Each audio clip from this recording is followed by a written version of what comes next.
Hello everybody, welcome to G centric. हमने general AM means DSB FC और DSB SC दोनों signals के expressions क्या होते हैं, पैरामीटर्स क्या होते हैं, कैसे जनरेट होना होता है और कैसे डिटेक्ट होना है डिस्कस कर लिया है। अभी हमें आगे एसएसबी बीएसबी भी डिस्कस करना है। आगे बढ़ने से पहले हमने पहले बेसिक पैरामीटर्स रिलेटेड कुछ बेसिक क्वेश्चंस डिस्कस किए थे जो कि आउटडेटेड हो चुके हैं। अब हम कुछ थोड़े से अच्छे लेवल के क्वेश्चंस कवर करेंगे। एसएसबी हम डिस्कस करेंगे, उससे पहले थोड़ा सा क्वेश्चन भी प्रैक्टिस कर ली जाए, ठीक है। तो अभी कुछ लेक्चर्स में हम प्रॉब्लम्स ही देखेंगे। तो क्वेश्चन 22 हमने कर लिया था, 23 क्वेश्चन अब हम यहां पर देखेंगे। 22 पिछले लेक्चर्स में कर चुके थे हम। क्वेश्चन 23 है, the AM wave signal is detected using an envelope detector. ये एनवलप डिटेक्टर एएम सिग्नल को ही डिटेक्ट करने के लिए यूज में लेते हैं। एनवलप डिटेक्टर दिमाग में घूम जाना चाहिए सारा, ये क्या होता था, कैसे करता था, ये क्या होता था। एक इसमें टाइम कांस्टेंट भी होता था, कंडीशन भी होती थी उसकी, ठीक है। The carrier frequency and modulating signal frequency are 1 megahertz and 2 kilohertz. Carrier frequency जो है वो 1 मेगाहर्ट्ज है and modulating signal frequency 2 kilohertz है। Then approximate value of time constant, जो टाइम कांस्टेंट होता था RLC, उसके अप्रोक्सीमेट वैल्यू क्या होगी। तो FM और FC दे रखे हैं, तो हमसे फिक्स वैल्यू भी नहीं पूछी। फिक्स वैल्यू पूछी होती तो हम इस पर भी ध्यान देते कि मॉड्यूलेशन इंडेक्स दिया हुआ है तो कितना दिया हुआ है, वो ध्यान आ रहा है। एक formula √1 minus mu square by omega mu, वो अप्लाई करके सोचते हैं।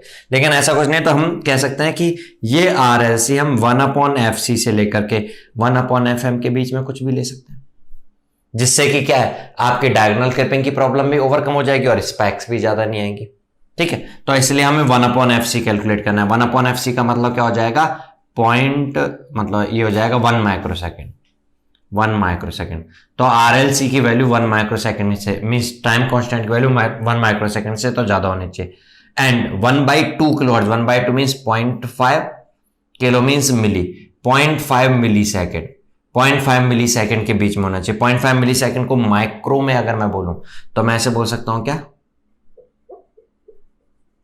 माइक्रो में, देखिएगा यहां पे ऐसा है 1/2 मिली, ऐसा करके मैं माइक्रो में बोलना चाहता हूं तो ऐसे कह सकता हूं 0.5 10⁻³ मैं 10⁻⁶ कहना चाहता हूं, तो इसके साथ 500 ऐसा करके बोल सकता हूं।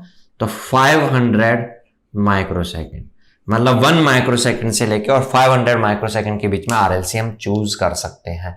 अब ऑप्शंस में 500 माइक्रोसेकंड है, 1 माइक्रोसेकंड भी है, लेकिन ये तो बाउंड्री है। जितना बाउंड्री के नजदीक होंगे उतने ज्यादा डायगोनल क्लिपिंग होने के चांस होंगे।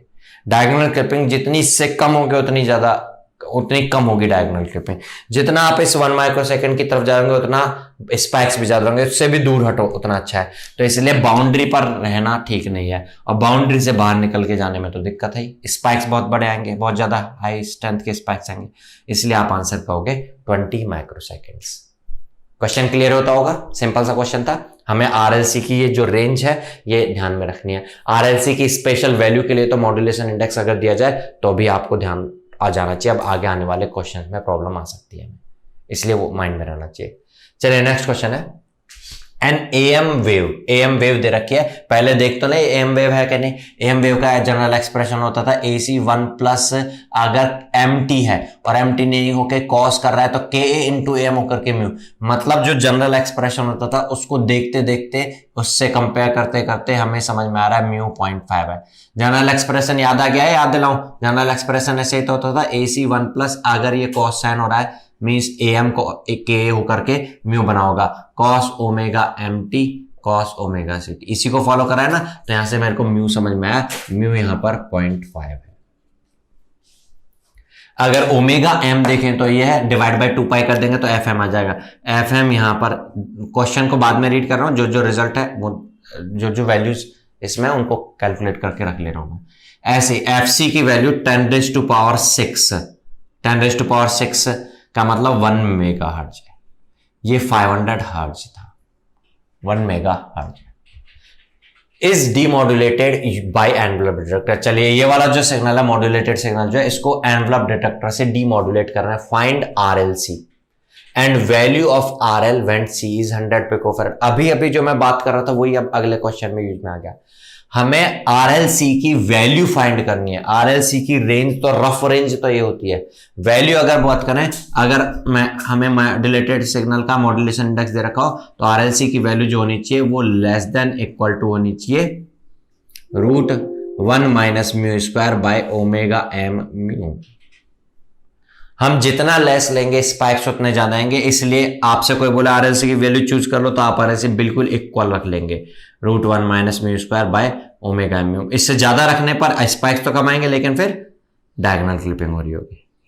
चलिए म्यू हमारे पास है 0.5, 1 माइनस 0.5 का square divide by omega M हमारे पास है। ओमेगा एम क्या है? ओमेगा एम था 1000 पाई और म्यू है 0.5। ये सॉल्व करके हम आरएलसी की वैल्यू कैलकुलेट कर सकते हैं। आरएलसी की वैल्यू आप कैलकुलेटर से कैलकुलेट करिएगा। साथ साथ में इसलिए ये भी पूछ लिया है वैल्यू ऑफ आरएल क्या होगी। आरएल इंटू सी तो होगा, वैल्यू ऑफ आरएल क्या होगा वन सी 100 पिकोफैराड हो। तो आप कह सकते हो आरएल इंटू सी की वैल्यू जो मिल गई हमें, ये जो मिल गई हमें केवल आरएल चाहिए तो इस वैल्यू में आप सी कितना है कैपेसिटेंस आपका 100 पिकोफैराड 10⁻⁻12 को डिवाइड करके आरएल ओम में कितना होगा ये कैलकुलेट कर सकते हो। इस तक पहुंचने से पहले एक बार मैं ये वैल्यू कैलकुलेट कर लेता हूं कितना बनता है। आप भी कैलकुलेटर से कैलकुलेट करके देखेंगे और मैच करेंगे रिजल्ट क्या बनता है। और ये जो रिजल्ट बन करके आ रहा होगा इसमें फिर सिंपली आप सी की वैल्यू को डिवाइड कर देंगे तो ये वैल्यू बन करके आ जाएगी। आपको करना है ये है √0.75 और इसमें डिवाइड करना है 500 पाई, इसको डिवाइड करना है। चलिए डिवाइड करके देख लीजिएगा वैल्यू क्या बन करके आती है। ठीक, ये बन रहा है 5.51 इंटू 10⁻⁻4। आप इसको ऐसा भी बोल सकते हो 551 माइक्रोसेकेंड। अब ये 551 इंटू 10⁻⁻6 में आगे भी डिजिट्स हैं कुछ मैंने छोड़ दिया हूँ, अप्रोक्स वैल्यू देख रहा हूँ। 10⁻�6 में डिवाइड करके आप रिजल्टेंट आर की वैल्यू फाइंड कर लेंगे। ये बात समझ में आती है 10⁻6 मीन्स मेगा में बन करके आना है और ये अप्रोक्सीमेटली 500 क्या करेंगे तो ये 5.5 मेगा ओम बन करके आएगा। 5.51 मेगा ओम, इतना रेजिस्टेंस की वैल्यू हो जाएगी। ठीक है, चलिए अगला क्वेश्चन देखते हैं। अच्छा क्वेश्चन है, अगले क्वेश्चन पर ध्यान देना।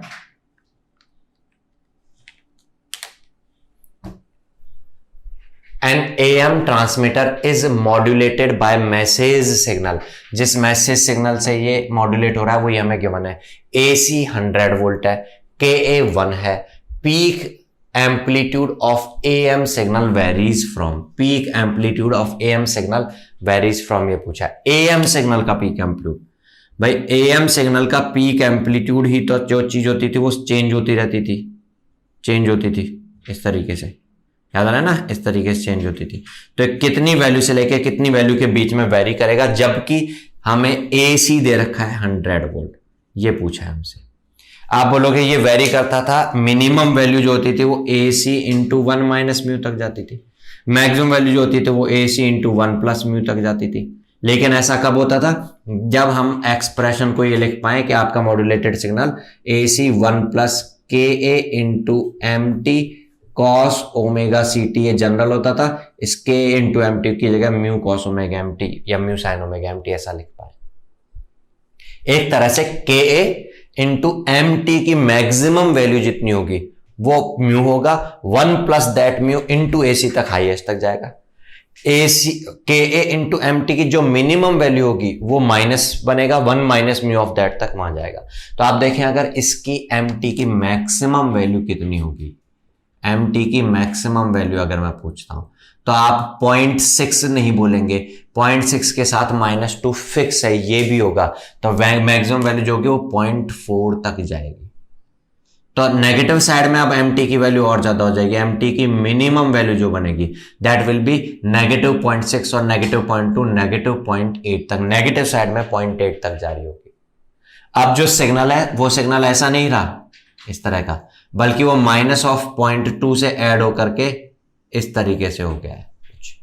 तो पॉजिटिव्स में जो जा रहा होगा वो थोड़ा कम जाएगा, नेगेटिव में थोड़ा ज्यादा तक जाएगा। पॉजिटिव में कितना जा रहा होगा तो आप कह सकते हो म्यू कैलकुलेट करेंगे तो 0.4 इंटू KA 1 होकर के आएगा, means 1 plus 0.4, 100 into 1 plus 0.4 means 144 volt तक एम्पलीट्यूड मॉड्यूलेटेड सिग्नल की मैक्सिमम वैल्यू पहुंचेगी। और एम्पलीट्यूड मॉड्यूलेटेड सिग्नल की मिनिमम वैल्यू अगर देखेंगे तो आप कहोगे 100 इंटू 1 में से नेगेटिव ये कहां तक जा रहा है maximum 1 minus 0.8 means 0.2 into 100 means 20 volt, 20 volt minimum और 140 वोल्ट मैक्सिमम। तो आपका जो रेंज होगा वेरिएशन का, पीक टू पीक वेरिएशन का एम्पलीट्यूड मॉड्यूलेटेड सिग्नल के लिए वो 20 वोल्ट से 140 वोल्ट तक के बीच में होगा। मेरी बातें क्लियर होती होगी? क्लियर होती होगी मेरी बातें? ठीक है, ये क्वेश्चंस हमने देखे और क्वेश्चंस देखते हैं अभी हम इसमें। चलिए और नेक्स्ट क्वेश्चंस देखते हैं।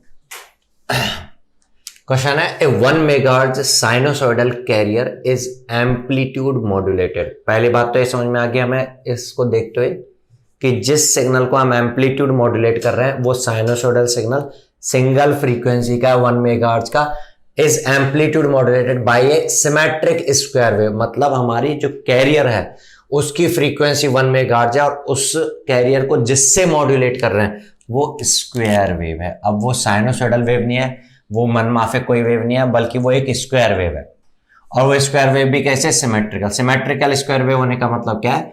एक स्क्वायर वेव को आप सिमेट्रिकल तब बोलोगे जब स्क्वायर वेव की पॉजिटिव्स और नेगेटिव्स वैल्यूज सेम है। जितना ऊपर जा रहा है सिमेट्रिकली उतना नीचे जा रहा है, तो आप बोलोगे सिमेट्रिक स्क्वायर वेव है।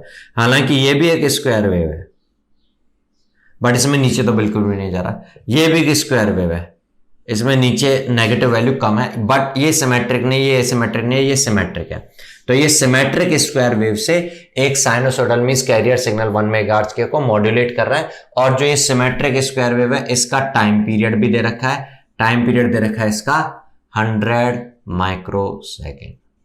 अगर इसका टाइम पीरियड 100 माइक्रोसेकंड है तो इसका फ्रीक्वेंसी जो होगा, जिसको फंडामेंटल फ्रीक्वेंसी भी आप बोलते हैं, वो 1/100 माइक्रो हो जाएगा।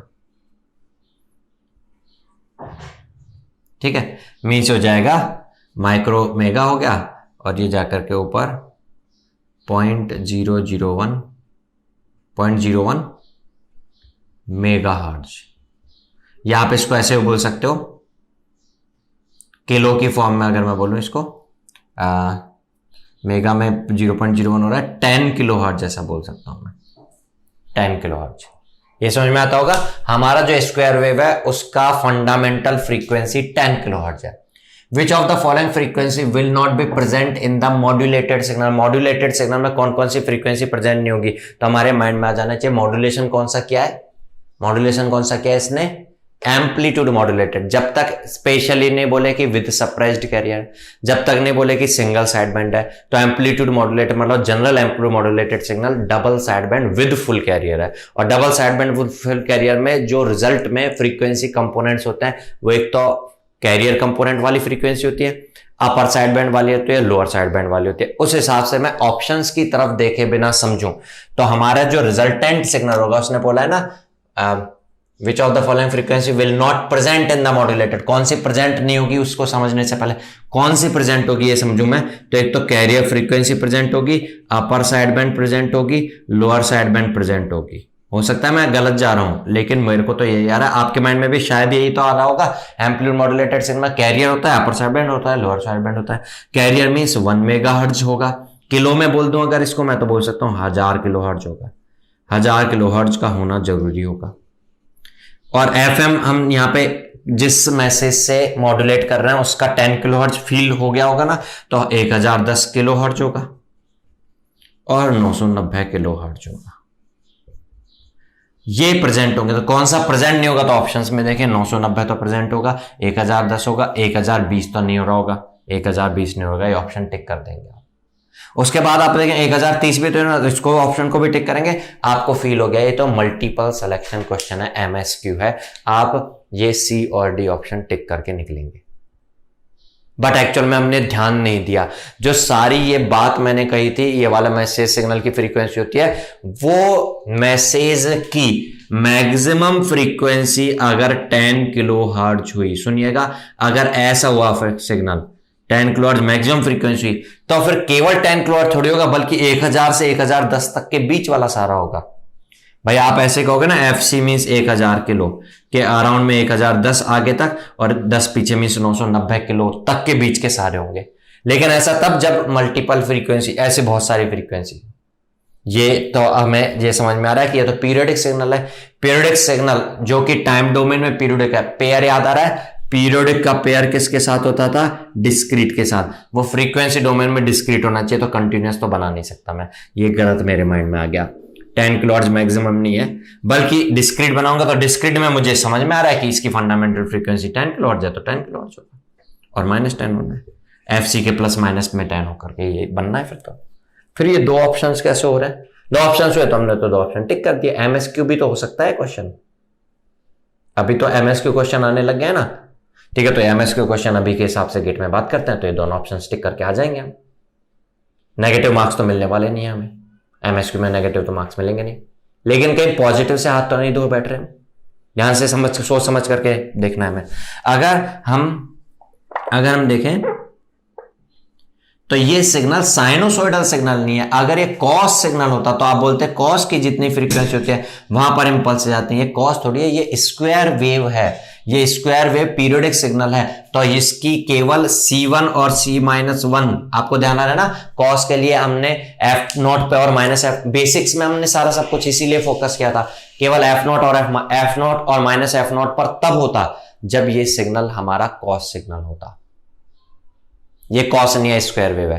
तो जो फूरियर सीरीज थ्योरम में बोलती है कि डिफरेंट फूरियर सीरीज कोफिशिएंट्स के हिसाब से इसका फूरियर ट्रांसफॉर्म बनेगा। इसका जो फूरियर ट्रांसफॉर्म बनेगा x ऑफ j ओमेगा या x ऑफ f, अगर मैं समझ लूं, वो summation of n equal to -infinite to infinite Cn del f minus n f0 पे बनेगा। f0 ये कह सकता हूं मैं, बट अब Cn कौन से होंगे इसमें वो समझना है हमें। तो एक चीज याद दिलाई थी मैंने बेसिक्स में, आपको ध्यान आ रही होगी, जो सिग्नल सिमेट्रिक होता है उसके फूरियर सीरीज कोएफिशिएंट केवल ऑड वाले रहते हैं, ओनली ऑड टर्म्स प्रेजेंट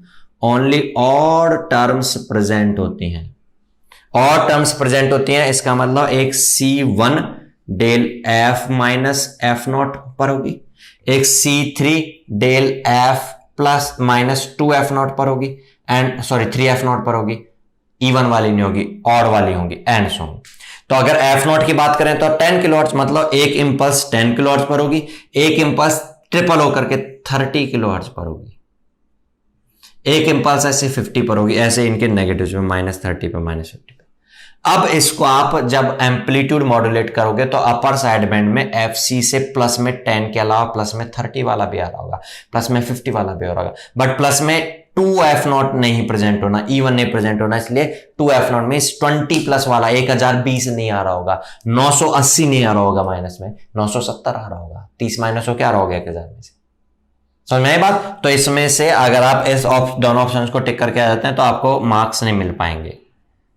अगर MSQ भी हुआ तो आपको ये C करोगे, एक्चुअल में MSQ नहीं है, ये एक्चुअल में ये MCQ ही है, ठीक है। तो ये C आंसर बन करके आएगा। क्लियर हुआ होगा? आपको ध्यान से समझना है, ये जो बोला है ना सिमेट्रिक स्क्वायर वेव, तो अगर कोई वेव हाफ वेव सिमेट्रिसिटी को फॉलो करती है तो केवल ऑड पावर टर्म्स प्रेजेंट होती हैं फूरियर ट्रांसफॉर्म में, फूरियर सीरीज कोएफिशिएंट की ऑड पावर टर्म्स ही प्रेजेंट होती है, उस कंसेप्ट को यूज में लेना है। क्लियर हुआ है? अगला क्वेश्चन देखते हैं। The input signal to an AM modulator is MT equal to this. Sinc है ये, sinc 200T, sinc square 1000T। The bandwidth of the modulated signal will be. जिस इनपुट सिग्नल की हम बात कर रहे हैं वो दो सिग्नल है, फर्स्ट और सेकंड, इनके मल्टीप्लाई से बना है। चलिए पहले फर्स्ट की बात करते हैं। फर्स्ट है सिंक 200T, मैं टाइम डोमेन में नहीं बल्कि इसके स्पेक्ट्रम की बात कर रहा हूं। सिंक 200T मतलब जो टाइम डोमेन में सिंक है वो फ्रीक्वेंसी डोमेन में रेक्ट होगा कि नहीं होगा, ड्यूअलिटी प्रॉपर्टी से हमने समझा था। वो जो रेक्ट होगा उस रेक्ट की विड्थ 200 होगी, मतलब वो -100 से 100 तक होगा। वैल्यू क्या होगी उस पर ध्यान नहीं देना चाह रहा मैं, केवल -100 से 100 तक होगा ये समझता हूं। अब इसको समझते हैं। सिंक स्क्वायर, ये मैंने सिंक 200T का स्पेक्ट्रम बनाए, सिंक स्क्वायर 1000T से पहले सिंक 1000T का बनाए, सिंक 1000T का -500 से +500 तक स्पेक्ट्रम होगा सिंक 1000T का। लेकिन सिंक स्क्वायर 1000T करना है, मींस सिंक 1000T के साथ सिंक 1000T मल्टीप्लाई करना है, टाइम डोमेन में मल्टीप्लाई करना है, तो फ्रीक्वेंसी डोमेन में कॉन्वोल्यूशन होगा। इसका सिंक 1000T का स्पेक्ट्रम और सिंक 1000T का स्पेक्ट्रम दोनों सेम ही तो है, दोनों का कॉन्वोल्यूशन करना होगा रिजल्टेंट स्पेक्ट्रम समझने के लिए सिंक स्क्वायर 1000T के लिए। टाइम डोमेन में स्क्वायर करने के लिए मल्टीप्लाई किया, तो फ्रीक्वेंसी स्पेक्ट्रम के लिए दोनों के, जिन दोनों को मल्टीप्लाई किया, स्क्वायर किया ना, स्क्वायर करते टाइम पे उनके स्पेक्ट्रम्स को कॉन्वोल्यूशन करना है। और कॉन्वोल्यूशन कहां से स्टार्ट होगा, फिर इसका मतलब -1000 से स्टार्ट होगा और कहां तक जा रहा होगा, +1000 तक जा रहा होगा। शेप से मतलब नहीं, हालांकि मैं याद दिलाता हूं 2 रेक्टेंगल्स का कॉन्वोल्यूशन एक ट्रायंगल होता है, शेप ये है। अगर हम इन दोनों को भी मल्टीप्लाई कर रहे हैं, ये रिजल्ट में यहाँ पे x mt में मल्टीप्लाई, तो mt का स्पेक्ट्रम जो होगा उसमें इन दोनों का कॉन्वोल्यूशन होगा। टाइम डोमेन मल्टीप्लाई में फ्रीक्वेंसी डोमेन में कॉन्वोल्यूशन, इन दोनों कॉन्वोल्यूशन होगा, तो लेफ्ट हैंड लिमिट स्टार्ट हो रही होगी -1100 से और राइट हैंड लिमिट जा रही होगी +1100 तक।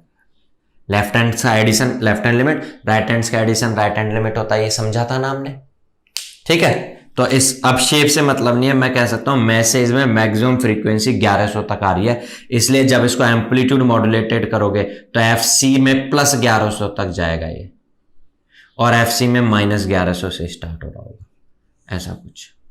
तो आपकी बैंडविड्थ 1100 इधर मीन्स 2200 हर्ट्ज आपकी बैंडविड्थ होगी। आप ऐसे भी समझ सकते हो, जो भी मैसेज की मैक्सिमम फ्रीक्वेंसी होती है उसका डबल करना है बैंडविड्थ हमें, तो बैंडविड्थ 2.2 किलोहर्ट्ज होगी। क्लियर हुआ होगा ये क्वेश्चन। सिंक इसीलिए मैंने बताया था, इसीलिए मैंने सिंक और सैंप डिस्कस किया था, यहां ऐसे इंपॉर्टेंट होता है हमारे, और भी आगे काम में आते रहेंगे। सिंक, सैंप और रेक्टेंगल, इनको आपस में एक का फूरियर ट्रांसफॉर्म सिंक का फूरियर ट्रांसफॉर्म रेक्ट का फूरियर ट्रांसफॉर्म सिंक, या ओमेगा डोमेन में सैम का फूरियर ट्रांसफॉर्म ओमेगा डोमेन में रेक्ट, वो माइंड में रहना जरूरी है। ड्यूअलिटी प्रॉपर्टी से हमने कैलकुलेट किए थे, अगर आप भूल गए तो एक बार वो जरूर रिवाइज कर लेना। यहां से आपको सजेशन मिल गया होगा कि अगर हम उनको नहीं ध्यान रख पाते हैं तो फिर आगे प्रॉब्लम्स आ सकती हैं। आगे एक प्रॉब्लम तो यहाँ पे और भी बहुत प्रॉब्लम आएंगे। अब यहाँ पे मतलब एग्जाम में भी ऐसी प्रॉब्लम, एग्जाम की ही प्रॉब्लम है, एग्जाम में ऐसी प्रॉब्लम पूछी जा सकती है, जाती हैं पूछी ऐसी, ठीक है। चलिए नेक्स्ट क्वेश्चन देखते हैं। Which of the following demodulator can be used for demodulating the signal? ये सिग्नल है, इसको डीमॉड्यूलेट करने के लिए कौन सा डीमॉड्यूलेटर यूज में लेना चाहिए। पहले इस सिग्नल को देखिएगा, AC1 plus mu cos omega MT cos omega CT, मतलब एम्पलीट्यूड मॉड्यूलेटेड सिग्नल है।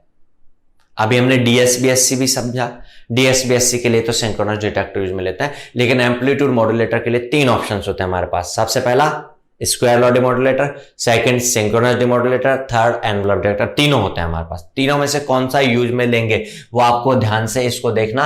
म्यू आपको समझ में आ रहा है क्या कि इसका म्यू 2 है, म्यू लार्ज है इसका, इसलिए अगर हम स्क्वायर लॉ डिमॉड्यूलेटर से डिमॉड्यूलेट करने लग गए तो इतने लार्ज म्यू के केस में नॉइज बहुत ज्यादा आ जाएगी, सिग्नल कम स्ट्रेंथ का रहेगा।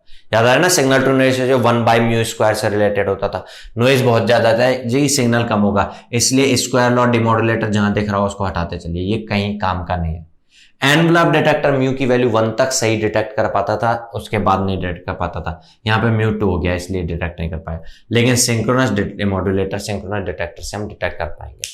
आप बोलोगे सिंक्रोनस डिमॉड्यूलेटर तो आपने यूज में लेने के लिए मना कर दिया था। मैंने मना इसलिए किया था, अच्छा नहीं होता है। इसका मतलब ये तो नहीं है कि जब आपसे आपका कोई काम नहीं चल पा रहा तब भी न्यूज में लो।